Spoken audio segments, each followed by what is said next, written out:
Yeah. What'd you think of NOLA as a venue for the Yeah, Super Bowl? so I actually was going to talk about this as one of my Holland with the Wolf topics. We Okay. can actually talk about it briefly here. I think it's the best city for the Super Bowl. I really do. A lot of people And were saying that. look, New Orleans is a acquired taste. Like the city itself, it is not the visually Yeah. most appealing city, right? But it's super walkable.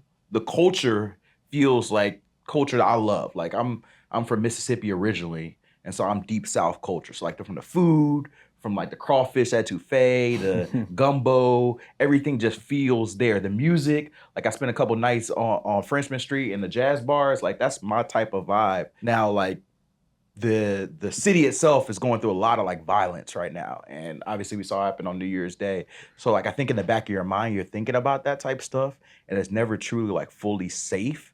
But the way we were at the team hotel. That was Fort Knox, dog. They got so many K9 dogs. They Yeah. had so many, Oh yeah.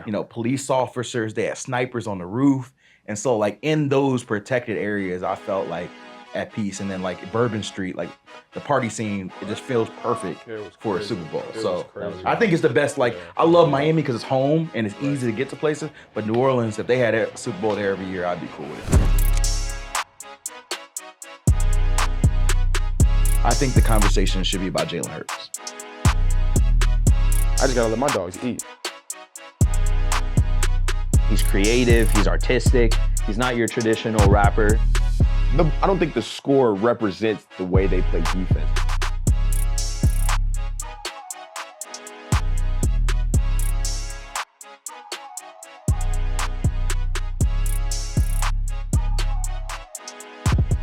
Welcome back, everybody, to another Breaking House Rules. As you know, I'm Jevon, Cam, Dre, and we are here with consensus All-American, first team All Pac-12, 2019 freshman All-American, Hebron High School, my good friend, Verone McKinley. Verone, Let's go. Welcome to Breaking House Rules. welcome to Breaking House Rules. What an intro. That might be That the was best that was intro the we've best had. intro we've had. I'm doing it up for you, brother. How you doing? Man, I'm good, man. Glad to be here. Glad to be with the guys, man. Glad to, talk shop, talk ball, talk life, all that good stuff. So, you know me, man. Yeah. I'm open book. Yeah. Yeah. What's the that's latest good. in your life? What's new? Recently was with the Cardinals. We're trying to get on another team now, working through that, that free agent stuff. But you know me, I'm big in the media space. I've been doing a lot of podcasting, a lot of, interviews, just that type of stuff. Always trying to stay up to date on, life after football. So that's really what I've been doing for the most part. Good, man. I'm glad you're here, brother. We've had our fair share of media experiments. Would you call that? I would say social media experiments. We started off in college. Me and Verone came in together at University of Oregon, and what was it, 2019, 2018? 2018. 2018, we started our own YouTube channel, Texafornia. Oh wow. Obviously, Texas, California, and it was just a mixture of us doing just a bunch of shit. Like we were just. What was first episode was like day in the lives. And we were just trying to get on the YouTube scene. Like we were at Oregon, figured we had a bunch of free time, so us and a couple of friends, shout out Chase, we were just kind of vibing around. From that, Chase and another friend of ours started Entitled Media. That's like a whole social media sports network group. They're focused on high school and development and shit like that. So it's been fun, man. And then from there I left, went to college. Went to the Dolphins. Verone ended up having a hell of a season. What was it, 2022, right? 2021. 2021. Hell of a season, 2021. And then got picked up by the Dolphins the next year in the draft, and we were rocking. We were on the same team, kind of just like college days, and steps and strides. And now we're back here on Breaking House Rules, coming to bring you some live and effective reactions from the Super Bowl and from the last couple of weeks. So Is the YouTube channel coming back? It depends on. We're both free agents right now, so that's true. It could be some movement. Could be some. We could end up on the same team again. Yeah. We might have to bring it Hey. back. I think that'd be pretty dope. Yeah, you got to sell it as a package. You're like, I'm hey. definitely gonna put it in there. That would definitely be fire. That would definitely be fire. Yeah. But yeah, man, I'm glad you're here, and I hope we can have some great dialogue today. Oh, yeah. for sure. We always do. Hell yeah. Always do. It's funny. I've seen you for the past, like I said, we were in Oregon, Super Bowl. Right. I'll be here for a week or so. So, we've been at it for, 2 weeks at this point. But it's always a good time. Always good conversation. Hell yeah. And I'm pumped. I want to hear some stories too as we go along the pod. I want to hear some stories. The ones that Von don't want you to tell. There are some stories. I want to hear those. Obviously, you say you get into the media space, so we're gonna hear your opinions there and get your takes off. 100%. And we can reminisce about the Dolphins experiences too. So it's yeah. it's a great week to have you on. But let's first talk about the Super Bowl. Facts. Philadelphia Eagles won the Super Bowl, as you guys know. Congrats. I grew Shout up a out Philadelphia Philly. Eagles fan, so this was a really Congrats. cool Shout out Philly. experience, like being at the Super Bowl when your team wins.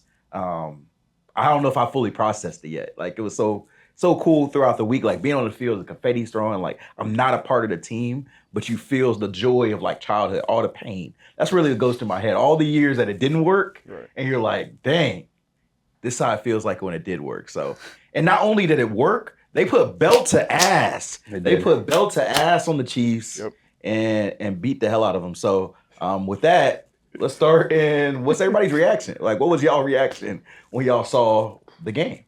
I honestly didn't expect it to go that way. I thought I thought Eagles could pull it off, but I didn't think it was going to be the ass whooping that it was. Yeah. It wasn't a game at any point. Honestly, like as a fan, I didn't really care, outside of the fact that I didn't want to see the Chiefs win again. But it was like, I didn't enjoy the Super Bowl at all. I didn't think it was entertaining. It was very entertaining to me. Yeah, for you. I mean, Yeah. I feel as a defensive player, it was 100% entertaining. Yeah. Seeing, Pat in distress and shit like that. And not because like I don't like Pat or anything like that. Just because I enjoy watching defense. Yeah. On the other side of that, Joe Casper, who we just had on, is a close friend of ours. True. So him being able to see Yeah. him get to that goal, win 100%. a championship, it was really it was dope to see.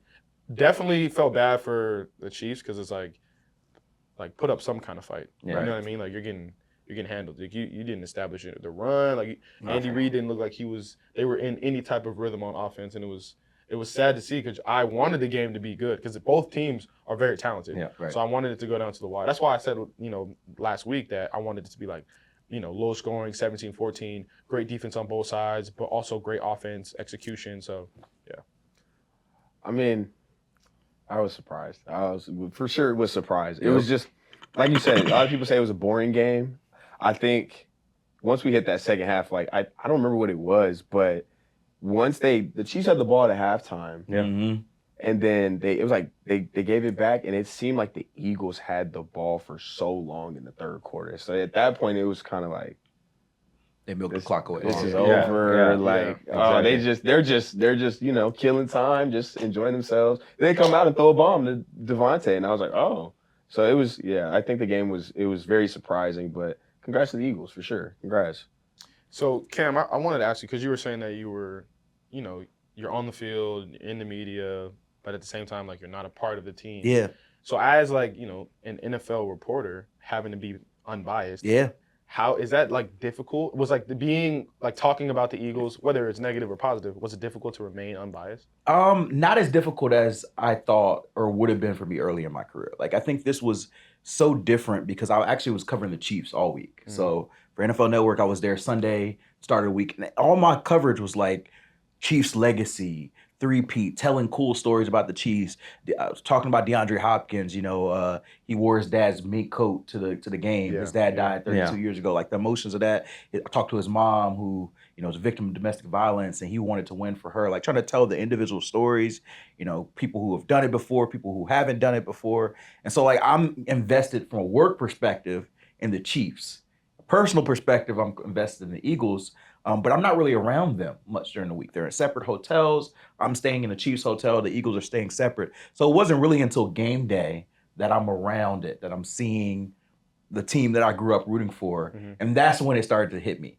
And it's like, oh man, like how cool will it be to see your team win? But there's a rule in media, no cheering in the press box. So it's a completely different experience than if I was sitting on my couch, drinking, yelling at the TV like I did my last Super Bowl. So I almost felt my reaction was subdued because of that. Like I'm still in a suit, I'm still in the credential. I don't think I allowed myself to go into fan mode until I got back to my hotel.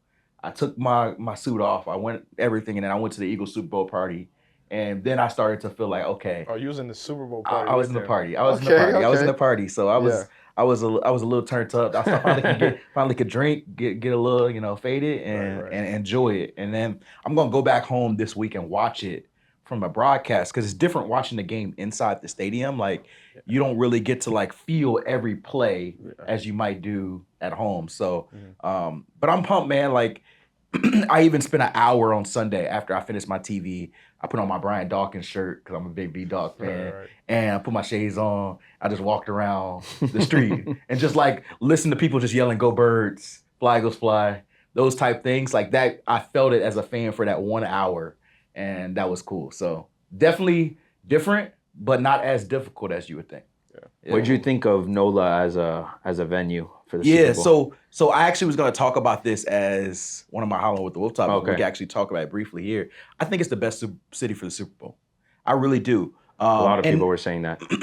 Look, New Orleans is a acquired taste. Like the city itself, it is not the visually most appealing city, right? But it's super walkable.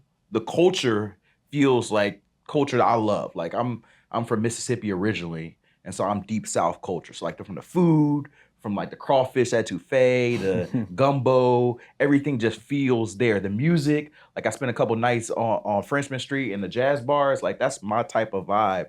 And everything, you could walk from the Superdome 15 minutes away. Yeah. I felt like it was super convenient. Now like the city itself is going through a lot of like violence right now, and obviously we saw it happen on New Year's Day. So like I think in the back of your mind you're thinking about that type of stuff, and it's never truly like fully safe. But the way we were at the team hotel. That was Fort Knox, dog. They got so many K9 dogs. They had so many, police officers. They had snipers on the roof, and so like in those protected areas, I felt like at peace. And then like Bourbon Street, like the party scene, it just feels perfect for a Super Bowl. So I think it's the best. Like I love Miami because it's home and it's easy to get to places. But New Orleans, if they had a Super Bowl there every year, I'd be cool with it. Yeah, it was crazy. I mean, like on the flight there, like you said, I mean, they were, dogs sniffing people at the gate. Yep. They were like bomb residue, checking your hands, checking people's IDs. Yeah, it was crazy. Like on Bourbon Street, they had like those emergency like barricades, dudes with AKs checking people. Like it was low-key hectic. But I get it though, because I mean that's what you want at the end of the day. You want the security like that. You feel like there was not a time where I was walking, like to your point, walking around the whole city. Never did I feel like in danger or anything, especially with like everything going on and just it's just a state of everything that's happening. Like I always felt good out there. Yeah, no doubt. So, Verone, Jalen Hurts, Patrick Mahomes, right? Going into the game, a lot of people were saying Pat Mahomes gets this third Super Bowl in a row. Yeah. Like his legacy as potentially the GOAT over Tom Brady will be solidified. Tom Brady was what 3-2 in his first 5 Super Bowls. Pat Mahomes 3-2 in his first 5 Super Bowls. True. But does the performance that the Chiefs put on Sunday affect the way that you view, or that the media or fans should view Patrick Mahomes when it comes to the GOAT quarterback talk? So it's interesting. I think. Let me sit up for this. Pat's pretty much already top 5. Bar none, first ballot Hall of Famer. Like if he stopped playing tomorrow, he's first ballot Hall of Famer. No questions asked. But I think we definitely have to take a step back, because no matter even how long Brady played, Brady got 7. Right. Like the 3-peat would have been super. Like that's generational stuff. That's historical. It's never been done. Like you have to, like he's close. Like he's sniffing Tom. Right. You know what I'm saying? But it's a conversation we kind of have in basketball when it comes to like LeBron versus Jordan. It just depends on how much you value those rings, because there's that argument of like, LeBron's better than Jordan or Kobe's better. Like, and they all have, Jordan has 6, Kobe has 5, LeBron has 4. So it's like that same type of conversation kind of applies. But I think, I don't want to say there's a stain on it, because just what happened in the game isn't necessarily Pat's fault. Like you kind of watch Chicago. And like that was, somebody mentioned that to me. They were like, "You see what Caleb was going through in Chicago all year." Like Caleb had a decently good rookie year. They had some trouble, holding up front, and the same thing happened to Pat. It just happened in the Super Bowl, and he just happens to be Patrick Mahomes. So it's like, I don't necessarily blame Pat, because like if y'all aren't winning up front, it's hard to do anything. It always starts up front. So. I think, like I said, Pat's like top 5, but he's not Tom yet, and that's okay. He's not even 38. He's 29. 29 years old. Yeah. So like, like I said, as long as he keeps, the ankles healthy, he'll still play for a good amount of time and be able to chase that standard that Thomas set. Cam, what do you think about that? Because I looking back on the game, people are not gonna know the details of the game. They're just gonna see that the Chiefs got whooped. Yeah. Right. So it's not necessarily gonna be about, like you said, it wasn't his fault. He was doing everything he could. They're just gonna look back and go, the Chiefs got whooped, and he was on that team. Right. You know what I'm saying? So what do you think about? I think this changes perspective for me. We talked about it before. I think Patrick Mahomes, I would have considered him the greatest of all time if he won on Sunday. And for me, it was the efficiency. Like, I get everybody consumed by the rings. I'm not a ring counter, like, directly in that respect. It's a huge factor, like, huge factor. But, like, you could argue, hey, Bill Russell's got more rings, but people don't consider Bill Russell the greatest of all time. Like, I think once you get to a certain level of rings, a certain level of greatness, I think that the eye test, the feel, different things like efficiency come in. And for Mahomes winning 4, if he would have won, and 3 in a row, no one ever did that. That, to me, would have solidified his legacy in that period of time. Now he's lost. And so 3 and 2 is not as efficient. Right. And so now, again, I still think he's a top 5 quarterback all time right now. But now he's got a little bit more of a journey, in my opinion, to go get time. Maybe he's got to win 2 or 3 more in a row, I still don't know he has to get 7, but I do think it changes the parameters a little bit. Like you said, nobody's going to know that his offensive line allowed him to get sacked 6 times. The defense went crazy. They couldn't protect. They didn't run the ball. Like, these are all layers, but they're going to look in the history book as excuses. Your quarterback gets all the praise. Your quarterback gets all the blame. Like, you got to take the good and the bad. But to me, honestly, like, I don't even think the conversation it will be, but I don't think the conversation should be primarily on Patrick. I think the conversation should be about Jalen Hurts.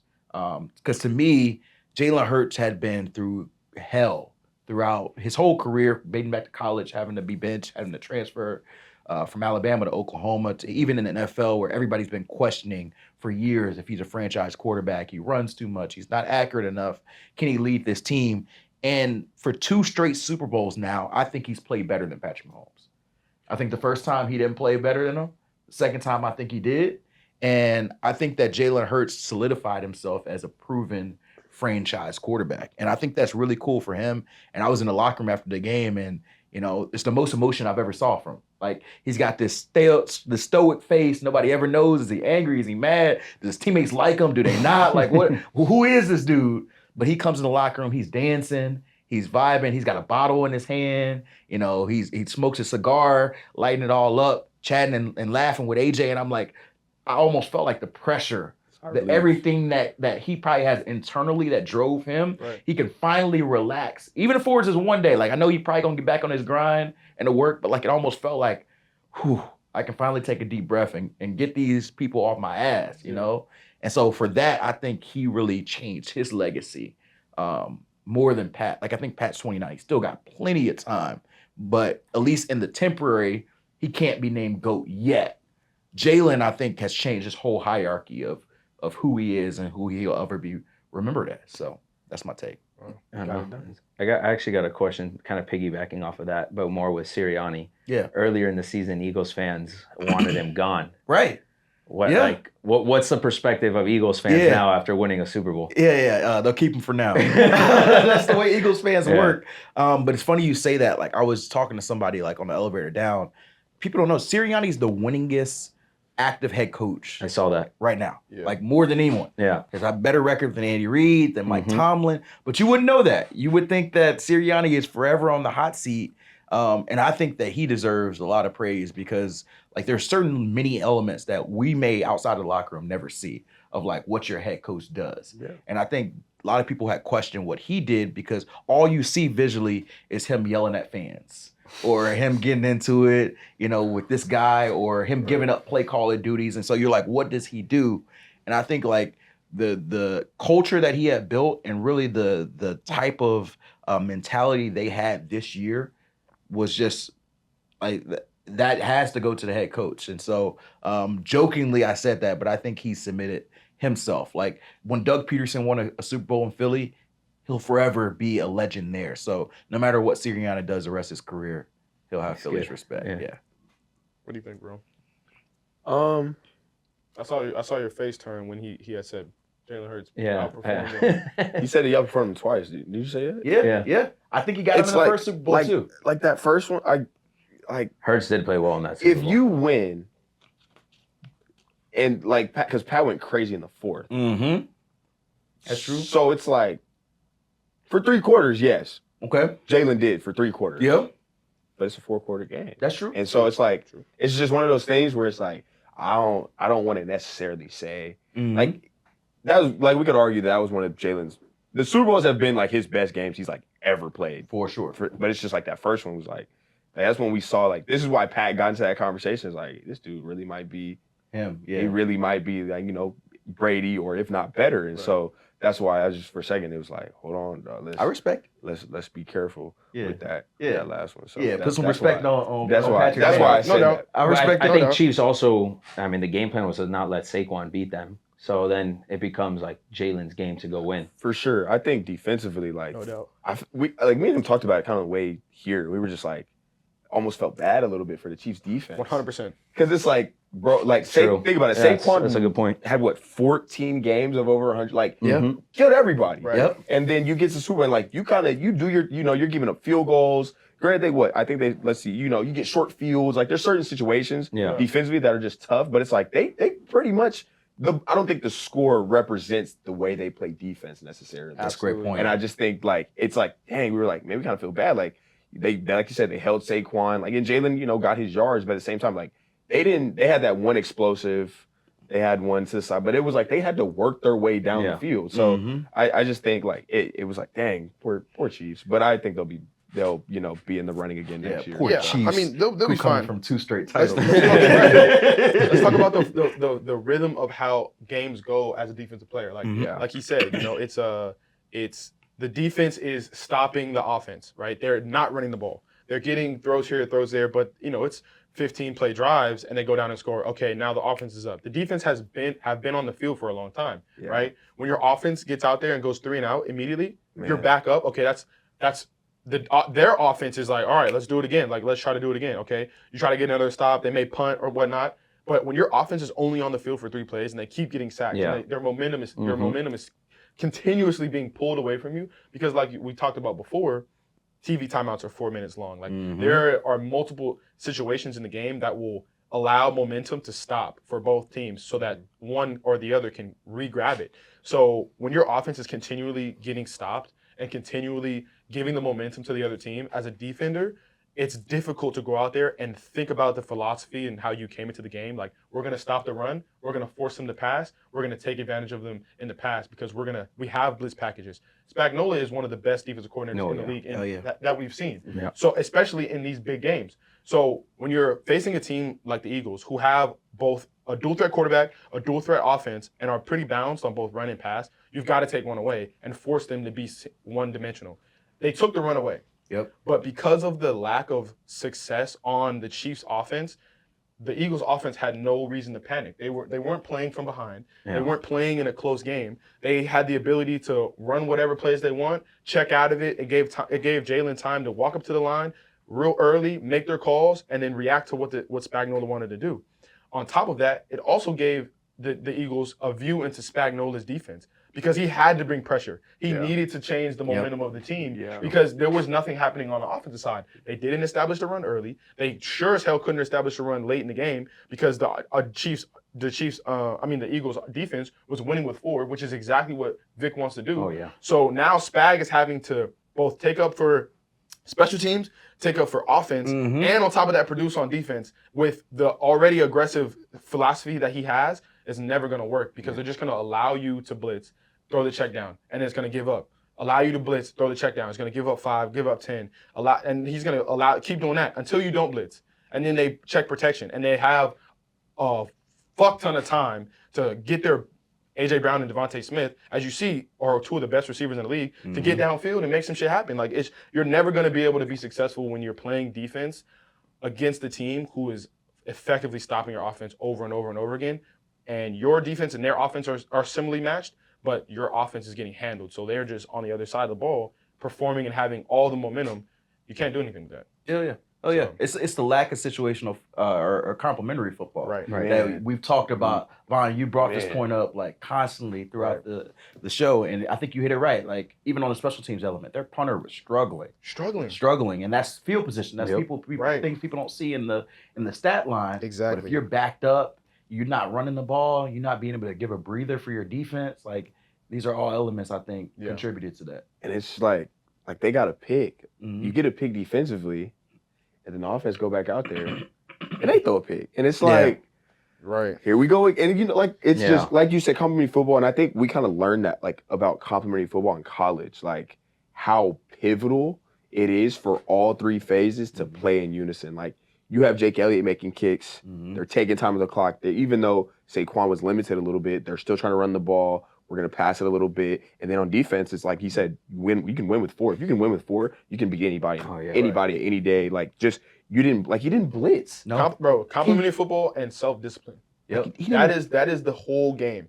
It was a play earlier in the game. Charles, I don't know how to say his last name. Number 9. Minihu. Minihu. He was offsides. Mhm. It was third down. Oh, yeah, and that was a Hurts. huge That play. hurts. It was third down. And third He down lined and up long. offsides, And yeah. he lined up offsides, Yeah, yeah. right? As a defensive lineman, that's tough to line up offsides. Yeah. You know what I'm saying? Yeah. But he's trying to make a play. Right. So I don't fault him on that. Right. He lines up offsides. It extends the drive. They go down and score. Yeah. They could have been off the field. I think it was only like 7-0. They could have been off the field and gave Pat an opportunity to score. Yeah. Boom. That's a stop that they needed. It could have been 10 to That was a 0. big play. You know what I'm saying? Mhm. Little things like that. D-Hop over the middle Mhm. drops a ball. Yep. What about Everybody first down? has drops. Everybody fucks up. But that drop right there, you could see it hurt the defense. They panned to Chris Jones. Fell to his knees in prayer. D-Hop dropping the ball, he fell to his knees. You know what I'm saying? So Yeah. you could just see the emotion and how that shit was on their mind. Like seeing that hurt them. So yeah, I think that You see it all year long. There's always going to be 1, 2, 3 plays that you kind of forget about them, but you look back and they're those momentum shifters that ultimately could alter the outcome of a game. And we saw it with the Finns all year long in the Green Bay game with the drop punt early in the game. You don't drop that punt and give the ball there at the 5-yard line. Yep. You don't really know what the outcome is, even though the score might be a 2-possession game at the end. But that momentum that you're talking about right. could shift the whole narrative of a game. Changes everything. That takes me to something we alluded to, Vic Fangio. We talked about Spags on other, and Vic had a masterpiece game. And both of you guys played in Vic's defense. Like, I'm curious, as you're watching, what do you see that he was able to do well in the scheme that allowed them to have some success? I'll go first. Vic loves the too high operation, hold the shell, create 2-on-1s, pass routes off, like make them work for everything. And I think what he dictated the game. It was like, we're not going to change who we are just because we're playing against Andy Reid and Pat Mahomes. And so, like, and a play that really stood out to me that showed me, like, that Vic was playing with those base principles of, like, the 4, the 6, the 8, cross-king. Chauncey, it's when Chauncey hit Travis Kelce. Mhm. I believe it was an empty set, I want to say. And it's like, when you're on the 3 side, you can play quarters, but you can play with vision. So if your guy cancels out, like we may go quads across the board, and your guy cancels out, you can cross key. And already knowing that, Travis, there, especially it's a rhythm. Travis, their main guy, and he was able to get a jump on that play. And some would say the hit was a little, excessive, whatever you want to call it. But like being able to be there is a testament to just how Vic's defense operates and how that umbrella operates. And so, like we've said before, winning with 4 solves pretty much everything. So you don't think about it. Like besides Coop's pick, nobody else really did anything in the secondary because they were comfortable back there. Like we're passing routes off, we're good, we're gonna win up front. We're not worried. So I think that's Vic called a great game, even though it's simple. But Vic called a hell of a game. Like Ron said, when you win with 4, you don't need to blitz. You don't need to throw these variations around because the offense becomes sporadic. Like I said, the Chiefs didn't establish the run. So on a defensive line's mindset, they can't run the ball no more. So when you can't run the ball, they are full steam ahead. Like they're getting off the ball. They're not waiting for no quick counts, no on 2 or nothing like that. They know that they have to throw the ball because they're always playing behind the sticks. They're winning, get back on track. That's exactly how you want to put an offense up against themselves, up against their own scheme, is force them to play behind the sticks. So when you're in that situation, you can keep the pass rushers in. Sweat was having a hell of a We'll game. get paid. Bro. Yeah. A hell of Free a agent. game. They all, Crazy. all them boys gonna get All paid. the whole front Milton line. Williams, Bro, too. Milton Williams Another was free having a agent, hell of a balled game. out. There was You a know point what where I I'm thought he had a chance to win the MVP of that game, Yeah. just the way that he was exactly. playing. That's what I'm saying. Yeah. So when The you vote can, was close. right, Was it? Yeah. when you can establish a pass rush that dominant in a game that's so important, it almost gives a sense of like as a DB, when the pass rusher is doing that, I don't have to do anything. Yeah. I can be slow on my feet, I can be comfortable, because I know the ball either has to do two things: come out quick, Right. short, or they have to max protect, and then we're gonna have numbers on them because we're already cross keying. So if the opposite side guy runs deep, if D-Hop runs deep, I'm on it as the opposite side safety. Or if the other side they try to go to Travis Kelce, we're already gonna have somebody on him, pressing them, and then somebody over top. So they have no options. Plus on top of that, they can't get there. And if you try to stack the box, we're just sending more people because it's not like we're blitzing, but we're just gonna hug rush. So I think Vic called a hell of a game. I think their game plan on how to stop Pat Mahomes and the Chiefs kind of resembles how we did it in Germany. I mean, we held them to 14 points. Yeah. That's exactly what we did. With Chubb and JP, Sealer and Christian, we won with 4. Yep. We brought pressure Gink. early in the game. Yeah, and Gink as well. We brought pressure early in the game Mm-hmm. only because it was third down and super long, and we knew that they were going to try to go to Travis Kelce, and we had a double on him. But other than that, we won with 4. Anytime Gink was in, Chubb, JP, Christian, Sealer, Deshaun Hand, like we were getting to the quarterback, and we were sticky on Travis Kelce, and we forced them to either throw the ball up quick or throw a check down. And when we threw the check down, we just rallied tackled. And that's what you see Chris Bond do that. He just rally tackled. That's Yeah, Zach exactly Bond, why. yeah. Zach Bond, yeah. Yeah. That's why he's all pro. So Yeah. I think that another piece is like you don't have to when we like blitz, like, you know, a lot of people have started running a lot of this zero. And I think, you know, there's always those statistics about, you know, blitzing certain quarterbacks and like for in my opinion and just kind of what we see, like you don't want to blitz Pat because Pat is better. Some would say Pat is better when he's not on schedule and moving outside the pocket. Like there's certain Josh Allen is probably so prolific outside the pocket. to his right. To his right. To his right. Outside to his right. To that right, he's gonna try to throw it. To that left, he's gonna keep on going. But true. like there's certain people that you don't want to blitz and you just gotta play true, genuine coverage. Like early, I remember in our rookie year, we were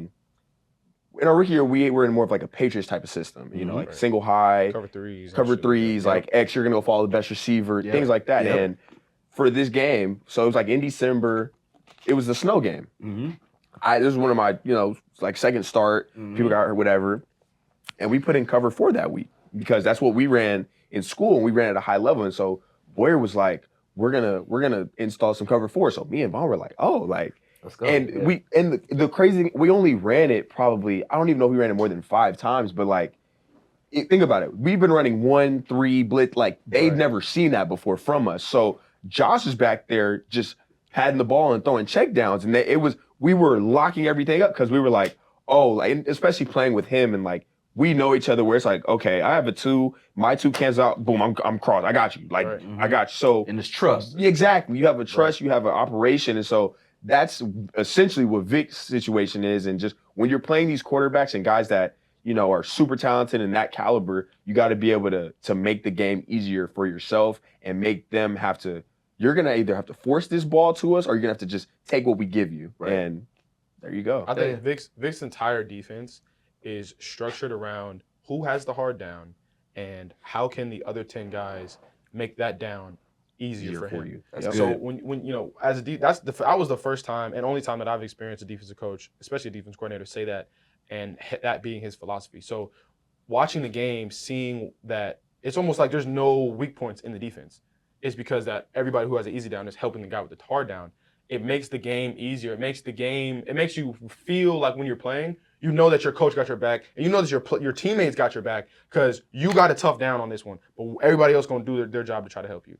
And like, for example, if somebody got to cover Travis Kelce one-on-one, the front knows they got to get there because the rush marries the coverage. So if the rush gets there fast, the ball got to come out sporadically, and that'll allow the coverage may not have to be as tight. Or if you get beat, you may be able to get back and get a pick because the ball's thrown to you. You know what I'm saying? Or if the coverage is helping the rush, you locking everybody up, the rush got time to get there. The quarterback got to pat the ball. Right. So a lot of the time, you don't see which one helps which as a fan that doesn't understand the game, but you do understand because the DBs are usually out of the picture. Yeah. But you do understand that the quarterback is either patting the ball out there or he has to get that motherfucker out quick.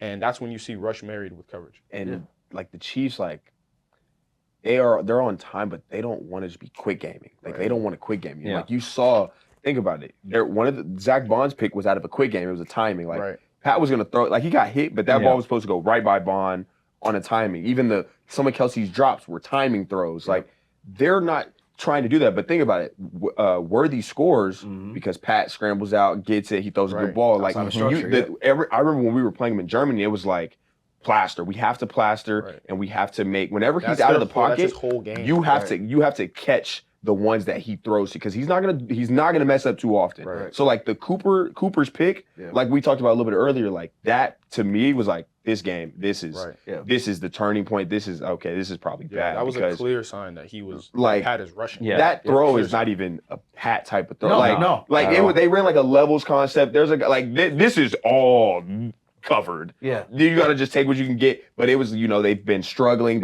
You got to force it. He had 33 yards of offense in the first half. Yeah, that was They crazy. had him locked up, bro. They had him locked. There was one throw that I don't think people realize. He was in the drop back, 7-step. He checked. It looked like he was going to throw deep, and he literally went away from it. He was like, people see that and go, yeah, he saw somebody was covered, and they just go by it. That people don't do that. Yeah. Quarterbacks will still throw that ball. Yeah. And they're like, oh, a 50-50 ball, it doesn't matter. QBs will still throw that ball. I think that's just a testament to his processing as a quarterback and how quick he can see something and go, nah, I don't want that, and go somewhere else and continue to extend the play. That's exactly how he plays. Like you said, Verone, like he doesn't want to get to the top of his drop. He'll scramble immediately. Because it's almost like he's out there just wheeling and dealing. Like he's just gaming. You know what I mean? That's how he plays. So when you force them to play in rhythm and then you speed up their rhythm, like you see those small throws that it'll be like Kelsey falling backwards to get a first down. It's too low. Like that's not something that you see him miss a lot. It's because his timing is sped up because he's forced to be on time. Yep. So that's really good insight, like speeding up his rhythm. And then like you talked about the coverage and rush relationship that Philly did. it's peak, bro. Yeah. I mean, it was.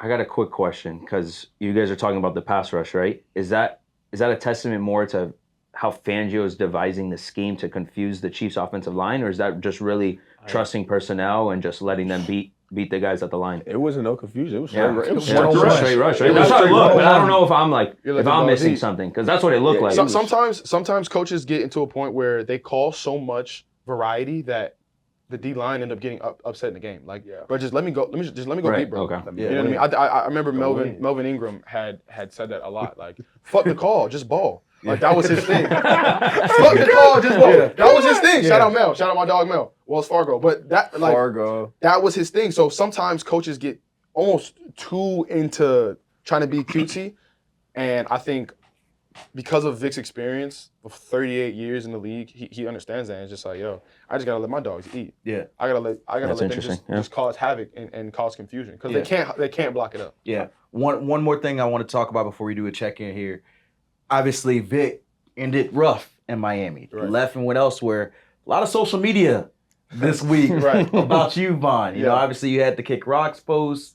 Yep. When Weaver took over, there was questions about differences of personality. You mentioned a complete 180 with that. How have you maybe handled all of that? The reaction to what you said about Vic, and has your opinion changed? Yeah.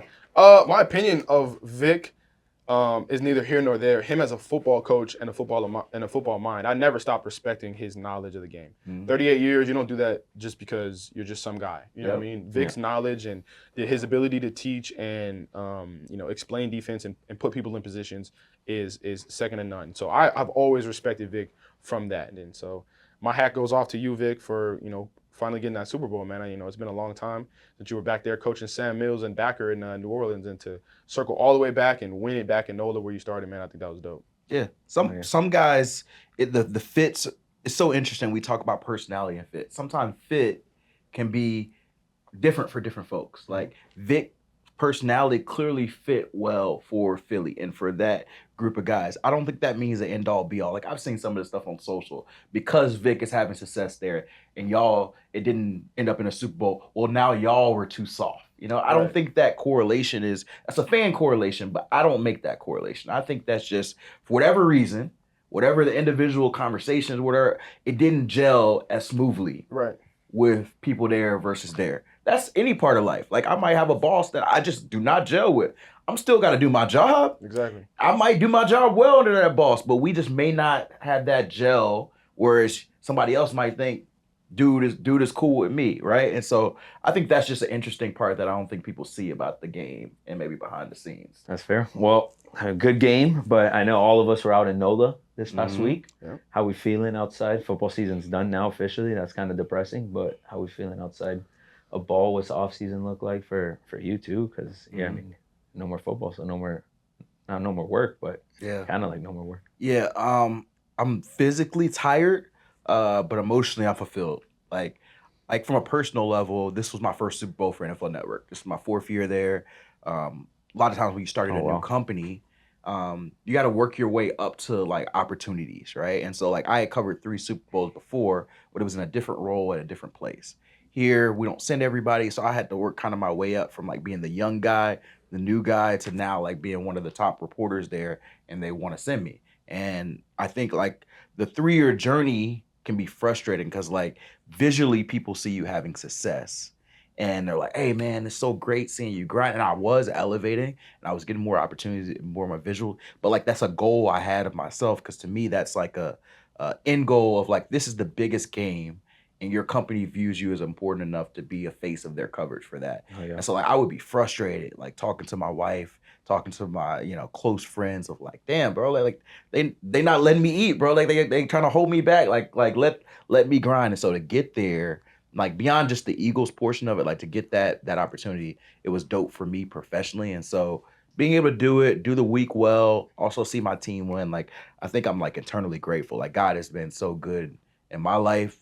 And so like even the moment right now as I feel like I want to sleep for 24 hours, I think like, having the privilege of being tired, I think is something I'm thankful for. Yeah. Oh yeah. You I know? love that. That's awesome. So yeah, that's how I feel. Okay. Congrats. And I'm going to a golf trip on Thursday, so Hey. I'm already Where you looking going to forward play to at? it. So we're going to Pinehurst. Okay. I'll play out there. I'm excited about Tobacco Road. So Tobacco Road is supposed to be this crazy course. That's gonna be a good trip. So I'm pumped for it. My boy Marcel, his bachelor party. So he's getting married in March. So he wanted to just have a more golf trip. We're not, we're chilling, just having good vibes. We're in North Carolina, but yeah, it'll be good vibes. So that'll be a little release for me. Nice. Before we get into combine and draft. So True. it's crazy. NFL season shorter and shorter, man. Right. But Funny you say that. Do you think that they should move like OTAs and like kind of just give everybody a true traditional break? yeah. From like, I guess there's been talks about like, starting everything like in June, late June, and just kind of going through the season and then just rinse and repeating that process. That's a great question. So like I was at a bunch of NFLPA stuff this weekend, and that's a big push for the NFLPA.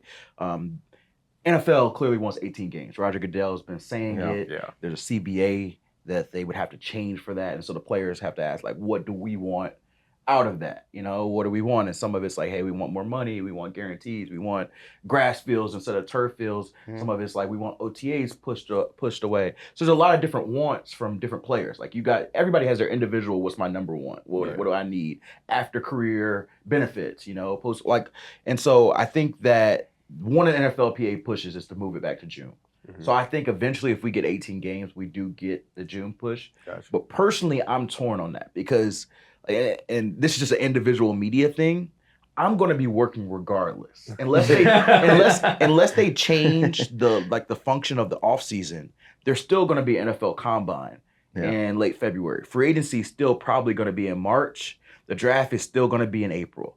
And so I'm going to have to work through all these events. And then when May starts, usually that's my light period where they have OTAs, but we don't cover them as like training camp. We're really light. So I'll work May, but it'll be very light. And then June and most of July is like vacation, all season time for a lot of folks. And so if we start back up OTAs, I'm like, dang, bro, like that is all of the actual break that I have. At the same time, I do understand from a player perspective, like you want to just have your peace and go away. And so I get both sides of it. And I do think we eventually get June, but I actually am not a fan of it just from a personal level. For sure. What do you guys got going on in the off season now? Man, I'm hungry, man. I'm hungry. Like I said, the year didn't go as planned. I'm hungry. I feel like I got a lot left in the tank. Definitely feel like I have the wherewithal, the skill the physical, the mental to be productive to somebody's team. So like I said, we'll see how the next few weeks kind of go. But that's probably like my biggest thing. I think the media stuff's been good. I think I'll continue to harp on that, continue to make connections. That was probably one of the best parts about NOLA was the amount of people that like either I reconnected with or got connected with in that space, and like something I'm super passionate about. So when I get to see those people and have conversation and be in those rooms, I think it's like super phenomenal. But like I said, I'm hungry. I'm ready to get to work. I'm ready to get in the building and get going and do this thing the right way. So. Oh yeah, free agency is what, like 3 weeks, 2 weeks? March 12th. Oh, not that we're counting, huh? March 10th. All right, yeah, man. I mean, this is a big offseason for me, man. I'm excited. That was the big question for me in NOLA. I mean, everybody was asking like, "Oh, bro, like, what?" Yeah. I'm like, look, man, I have absolutely no idea. It's up to the Dolphins if they want to bring me back. They want to make that work, and it's up to whoever else, all 31 other teams that, Right. So I'm excited though. I am in a great place. I feel great. I can finally get back to golf, after taking some time and a little extra just to make sure I'm super good. But I'm feeling good, man. I've got some trips, coming up, Scottsdale and Hawaii and Germany but I am really trying to take it in, really planning my off season strategically with my trainer, and so I'm in a pretty good place, man. I'm in a pretty good place. Just finished building like some lamps in my house, so at nighttime we can have like a little ambiance. Okay, look You at know him. what I'm saying? Hey, A bro. little ambiance. This has been the building and the like people don't know because like he changes his house. Like you've seen the things on on Instagram. He'll have like something new. This has been a thing since college. Like he would readjust his room. Every 2 months, maybe. You gotta switch it the up, room, man. like I do you kind see of what I'm feel saying? that, Like though. the bed. One day you'll walk, like, because his room was right here and my room was like right next to it. So, and it's a 4x4. So, two over there, two over here. And you'd walk by and like one time the bed is this way, the TV's over there, and you may come by a few weeks later. Now the bed is diagonal, and the TV's over here, and there's a new bean bag in here that he just got that he stumbled in with. It's a constant thing. So the building, he'll be in their building watching anime. Like this has been a thing for years. So. My thing is, man, like, look, I'll change the room around, right? Boom. And then I'm in there chilling, you know what I'm saying? Putting up stuff. And then I'm kind of looking around, I'm like, I don't like it anymore. The witches are riding me, bro. I gotta You switch it up. gotta so change I up the clean the energy. room up. And then I'm like, you know what? While I'm cleaning, might as well reorganize. So I'm thinking, how can I, it's Tetris to me. Like, how can I fit everything properly so I can move it around? Yeah, that's it. Maximize the Basically space. what it is. It's Right. Tetris. It's Tetris. In college, Bunch you talk. of So one stuff. time in college, I had the bed on the side of the wall, right? When you first walk in, just enough space, perfectly open, so the door can go flat. And okay, the bed. But then I moved it like 2 days before we left to go to the Pac-12 championship, and so that I could wake up and the window is right next to me, so that I wake up with the sunlight, and I'm refreshed with the. You know what I'm saying? Yeah. The witches sometimes be riding me at night, and I have crazy dreams and stuff. I can't have that, or I can't go to sleep. I can't have that, so I got The witches be riding. The witches be. That's what my mom used to say when I was a kid. Yeah. When anytime I couldn't sleep or anything, and my room was dirty. The witches are riding. It's true though. I feel that. I'm telling you. You gotta change up the Not juju those in the witches, room. but I'm just saying. He'd be like, hey, Ron. Hey, come up, move this real quick. It's the truth, man. So now that y'all share that, I'm curious. Like, okay, he obviously does that, and you noticed that. Maybe he didn't notice that was a thing. He knows. Is there been a moment, like a moment through college, through NFL, that you think of, hey, that's the moment where I'm like, this dude is crazy, or even an embarrassing moment that he probably don't want to talk about? He's crazy. I don't know. I about don't to think there's expose him. ever just been a I'm not moment. crazy, bro. No, Like, you are crazy. Don't do that. But We're all a little crazy. I'm not crazy. It's within bro. the friend group. Like everybody has their different crazy. Yeah, like yeah, I'm a exactly. little Different like levels. Yeah. like Von's crazy. I would say is like the ambition to do everything. That's what makes him crazy. Got you. Okay. Like Vaughn will want to go change his room in 2 months. Then we need to go to this waterfall. We need to go to this, climb these rocks, Bro. come back. Okay, in 2020, COVID, right? Yeah. So obviously we not going around doing anything because it's COVID. Everybody shut down. Yep. So we like, all right, boom, what's open? Obviously, rivers and parks and whatnot are open. So I'm like, look, y'all, let's go to this waterfall. So we drive out 30, 45 minutes, right, outside of Eugene to this waterfall. Turns out it's a hot spot, and I just found a new spot everybody wants to pull up to. So now we jumping off the waterfall into the river. Like, we're not even questioning if there's, snakes or some shit in there. We just jumping it. Then we go to the Triangle Lake Rock Slide, and I find it. They're like, oh, what is this? We pull up. Everybody's there. Everybody's like, oh, bro, this is so fire. He wants to do everything. I'm the one finding the dope shit, But it's bro. not even just that. He'll get a machete. He'll go. You know what? We talked about He'll this. come, No. we talked about No, this. no. Come back with random tattoos. Don't like, say it when was did a you get- machete. when Don't did say it you was a get that? machete. Yeah. It was a katana from the little pawn But shop down the street. That's what I'm saying, though. He That's wants not dope. to- That was a he wants katana. to- That's pretty I dope. got 3 katanas in the crib. He just right makes now. rash. It's and rash. it's not always illogical, but just Yeah. like rash. And he's not a Like, hoarder. It's not like he's a decisions. hoarder, but like he'll have a lot of stuff, bro. Like I remember when we first moved into It's becoming a roast session. the on apartment. It's like this is reality. It's like the roast. When we got to the new apartment, bro had, I don't know how far back we can go on video games. Yep. He brought he brought the hearse. Shout out my pops for giving me that 06 all black Dodge Magnum. All black Dodge Magnum, okay, V6, and I customized it myself. I put the forest green cover on. I wrapped it, put the forest green on there, not the whole thing. I just added little accessories, little stripe on. Okay, So he brought that up, and he was like, "Yo, I brought the games, bro. I got any old game you could possibly think of." Yep. Anything that basically he found at the crib that he could put in the car, he put in the car and brought it to it. He brought it to Eugene. And it's like, Vaughn, why do you have? So when he was moving, I was like, why do you have so much stuff? Yeah. Like, we can't keep everything, Yeah. Vaughn. I've never seen more. His entire room was posters and flags everywhere and drawings. I used to have a sign. He made me a drawing, actually. I need to find that. It was, it's because we used to watch a lot of battle rap. And it said, ain't it evil to live backwards? He's like I said, artsy too. Yeah. He likes to do the art. Yep. He had his own tattoo machine. Okay. He was wow. like, you hear like the. Wait, You doing your own tattoos? I drew my own tattoos. He- Okay, No well, what's way. dope though was the ain't evil to live backwards was fire because it was like I did it, so it was like ain't it evil, And right, It was like, to live, but then Backwards. I flipped it underneath because evil backwards Yeah. is live. Yeah. Ain't it evil to live backwards? but the point has been stated. Yeah. You see what I'm saying? I hear the poet. We It was hit fire. Yeah, rock it's pretty fucking slides, hard. we hit art, we hit tattoos, we hit the hearse, we hit the video games, we hit full-blown GTA wars they would have. Yeah. Loud, and they would be loud. I mean DNF, shout out loud. Steve, DNF. I mean Loud? loud. Yeah. Dude, I'd go to the room like, bro, Yeah. y'all don't have to be this loud. Actually, I wouldn't even say that. I'd just be in my room quietly. Right. Because it was like, bro. So like I said, that's what I realized. Like, he's for sure crazy. Yeah. Hard worker though, man. Yeah. Great on the field. Cares. Yeah. All the great things, great intangibles. But yeah, like when you, Y'all tripping, bro. he's my guy. But Yeah. yeah. So Would you let Vaughn tie you up? No. I do No. good work. I do I'm good very work. particular. You're tripping. Yeah. I do I'm good very work. particular. You're tripping. But you about- know what I'm tripping on?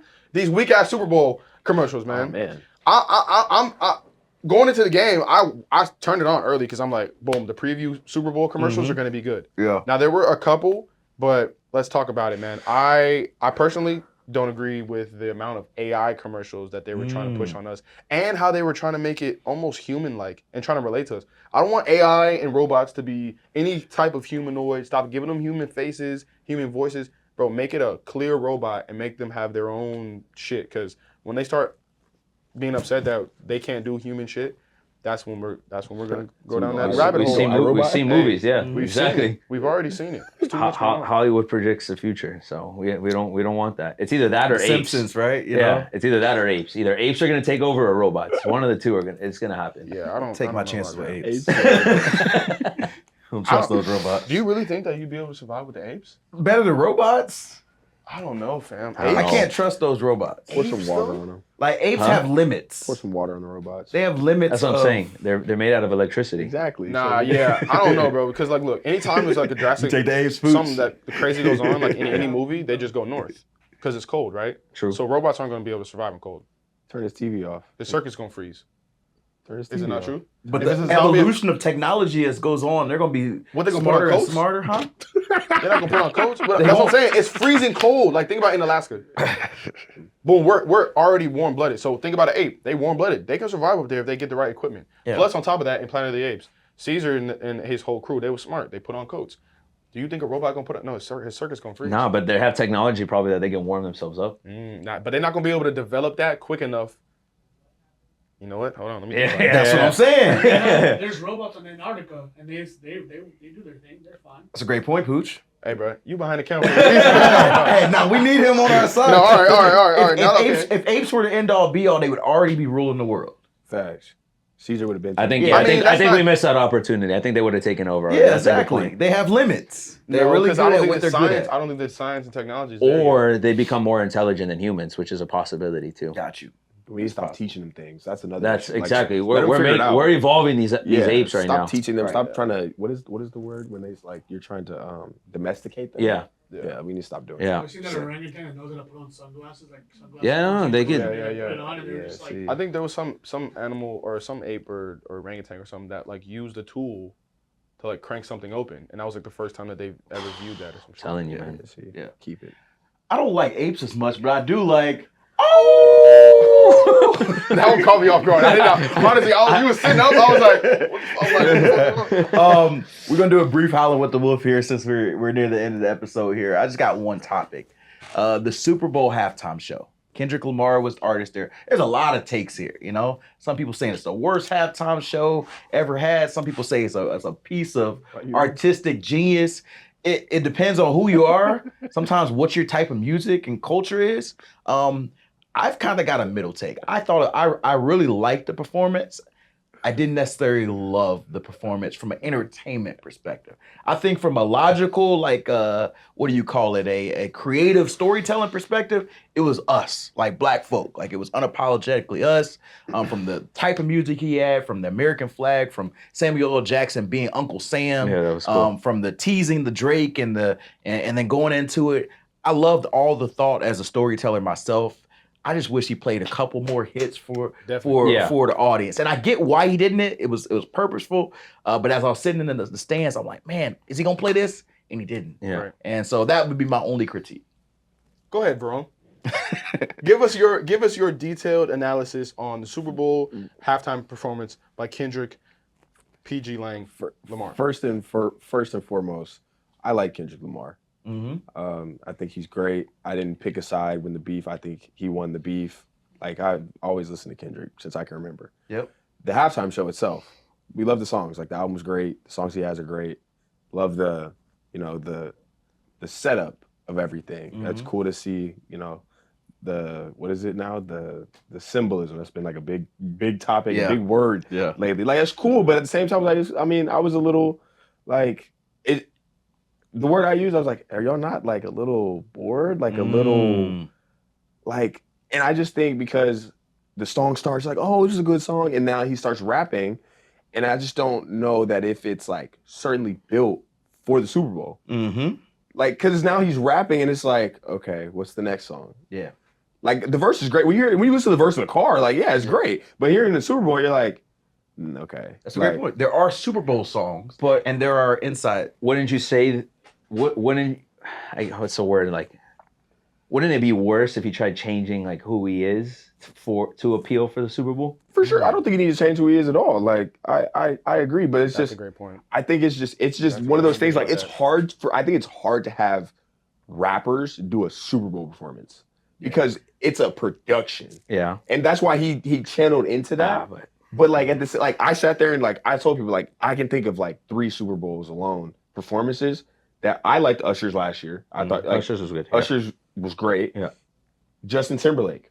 And then the Bruno, Beyonce, Coldplay one was like, dude, you were like, oh, I'm into it. Yeah. And granted, like Prince it's was a little bit- fire, these too. people can dance and sing. So that's why I was like, it's not a knock to Kendrick.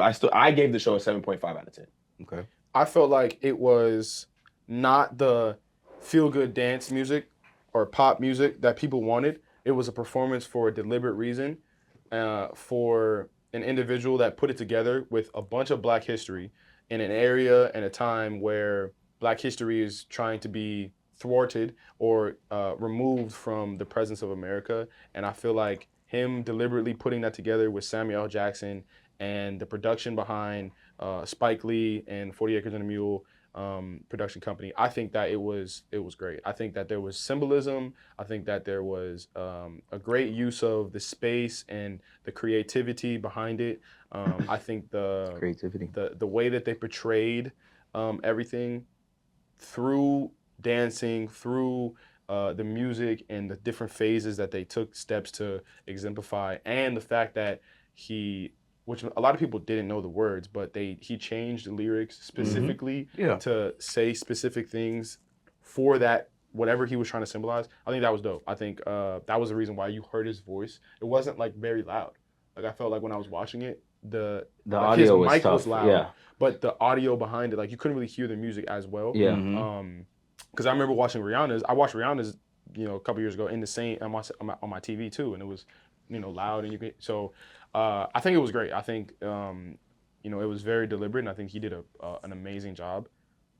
I also think that he could have played some hits. I think that's my only. I think it was a performance, not a concert. And Right. people wanted a concert. Yeah, and I think True. part of it is like, Yeah, that's a good way to I think put that's a it. great point. And I think a part of it is like he did a lot of GNX, his newest album.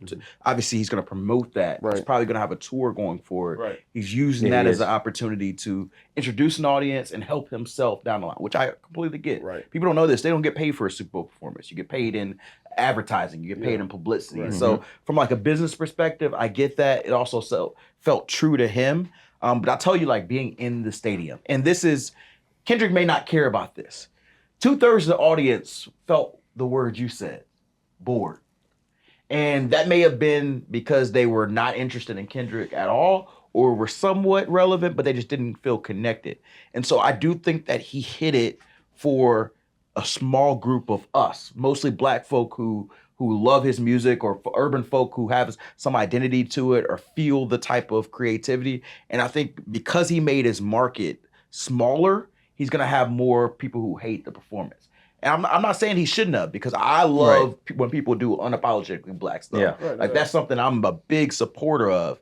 But for this stage, the Super Bowl, I think he could have shown some of that creativity while still giving us a taste of his best stuff to maybe have them have a memorable performance, because you want to have something to leave everybody with.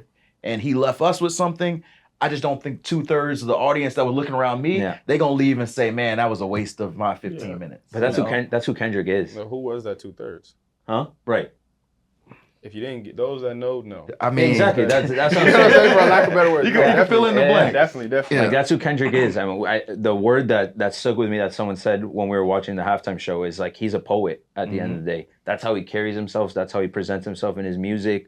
And I think that's exactly what he did. He's creative. He's artistic. He's not your traditional rapper, where he might not be the performer, but he's a lyrical genius. He's gonna say shit that like no one else can deliver it the way that Kendrick is. And I mean, like when he did the peekaboo thing, I thought that shit was sick. Like on TV, like just the way everything was executed. So like to give it a number, you gave it a 7.5. I'd probably give it like a 8.9. Yeah. Okay. I give it like a 9 too. Yeah, I'll probably close. And the only reason it's not in the 9s is because I just wanted some old Kendrick in there. Gotcha. Yeah, I'm probably like an 8 flat, so. Cool. Well, look, guys, you guys want to close it down with some good thoughts? Let's do it. Let's do it. We'll do we final at that thoughts time? here. I did want to tell our audience, like, we're getting into off-season mode, so just kind of give folks an idea here. We're still going to be putting out content. It's not going to be every Thursday as we previously had, but we're going to give you guys some fun content. We've got some guests planned for the off-season period. As we've alluded to, a big month coming up for Vaughn coming into free agency, and we'll give you guys coverage on that and talk deeper into that in the episodes ahead. We may do some fun stuff. Golf. We talked about maybe doing some golf episodes. As you see, we're moving on up. We got some Breakin House Rules, Yeti brand mugs here. So just keep following us. Keep subscribing to the channel. Keep telling us what you want to hear. We're going to continue to make great content in different ways in the off-season. So with that, any final thoughts as we got our wrap this? tranquilo thoughts to end the show? This is from a song that I was hearing on the way here. And I'm like, you know what? This hits today. So take a chance in life. If you got a dream, chase it. If you love someone, hold them for as long as you can. Life's too short not to live life to the fullest. Soak up and cherish the little moments in life and enjoy what life brings to you until you can't. I love that. I love that. Rome, appreciate you joining us. I enjoyed you it, had a man. lot of great insight, bro. I telling feel you. like we learned a lot about ball today, about We did. about Von's journey today, about your journey today. So you definitely got to come back. yeah. Sure. And just until then, what was your favorite house rule to break as a kid? Oh, I forgot. That's like the punchline.